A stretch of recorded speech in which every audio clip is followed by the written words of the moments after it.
Hey everyone, I hope that you are having a great day. Before we get started, I wanted to let you know that on May 4th, just a few days from now, I will be doing a few things on the channel to celebrate Star Wars Day.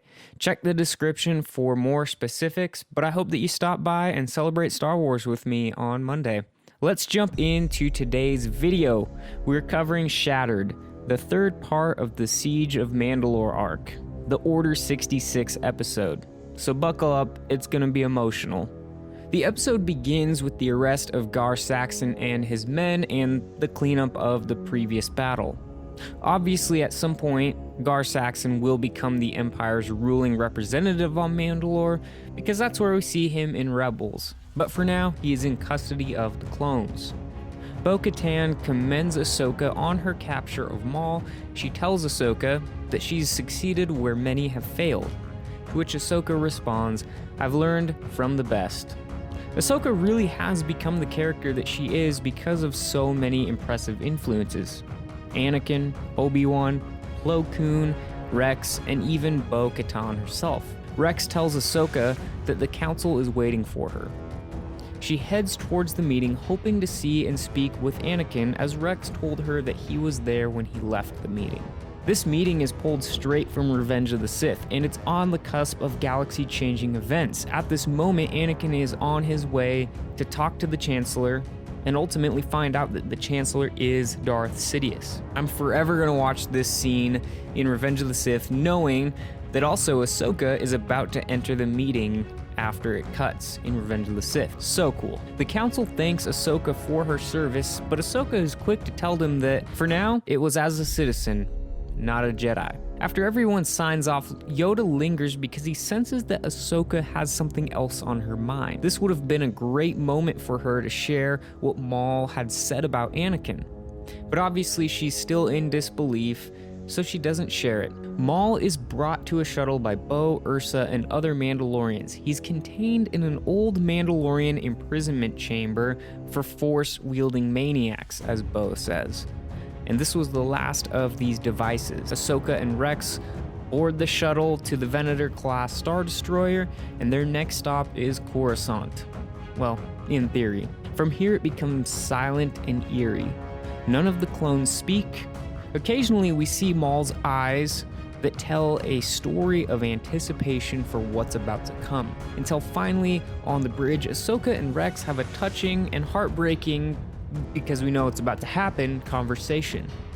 Rex says that the good thing about this war is that it brought him and his brothers into existence, the clones, to which Ahsoka says she couldn't have asked for a better friend. Rex is then alerted of a new briefing. He invites Ahsoka to join, but she says, nah, it's probably good news.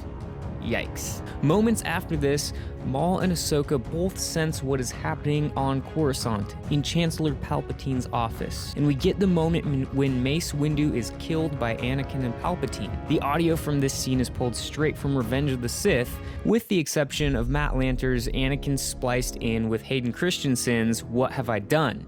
This was a cool way to remind us that the Clone Wars Anakin and the Revenge of the Sith Anakin are one and the same at this point. After this, we see an entranced Rex receiving the order from Sidious. Ahsoka bursts in to tell him that something has happened to Anakin, but Rex stands there with his helmet shaking and eventually falling to the ground. This scene was the most emotional scene yet.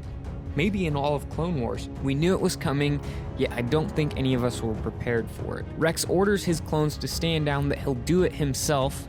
And at this point, I was kind of naive and thought, oh, maybe Rex is pulling a General Hux from Rise of Skywalker and he's gonna take out the other clones. Nope. His chip was taking over, but for whatever reason, be it his relationship with Ahsoka, his pre-existing knowledge of the chips, or his highly independent thinking, Rex is able to hold off the order long enough to give Ahsoka the information she needs to save both of them, the information that Fives uncovered in Season 6. Rex gives the order to find and execute Ahsoka Tano, as well as also to execute Maul.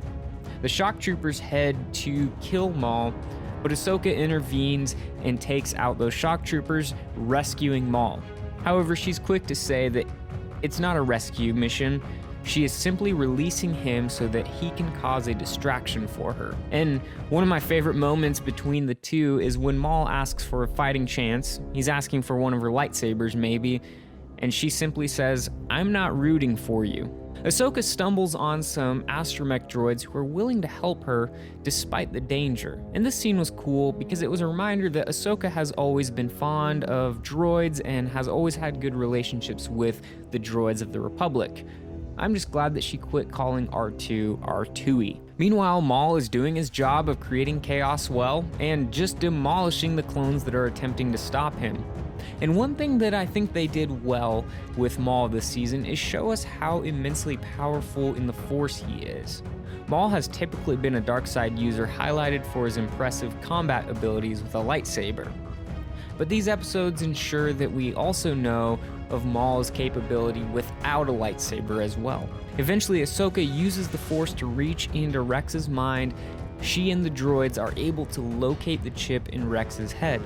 Immediately, the procedure to remove it begins, but at this moment, clones are breaking through into the medical bay. They make their way through and start firing at Ahsoka. She does well and is able to block most of the shots until finally she takes a hit and starts slowing down. It looks like Ahsoka might be finished off. Well, we know that wouldn't happen because obviously she goes Rebels, but she's saved when Rex raises his blasters and kills his brothers. He apologizes and explains to her that the whole Grand Army of the Republic is compromised. Let me know in the comments below, what did you think of this episode and what are your predictions for the final episode? If you haven't already, leave a like for the video and make sure you subscribe for more Star Wars content.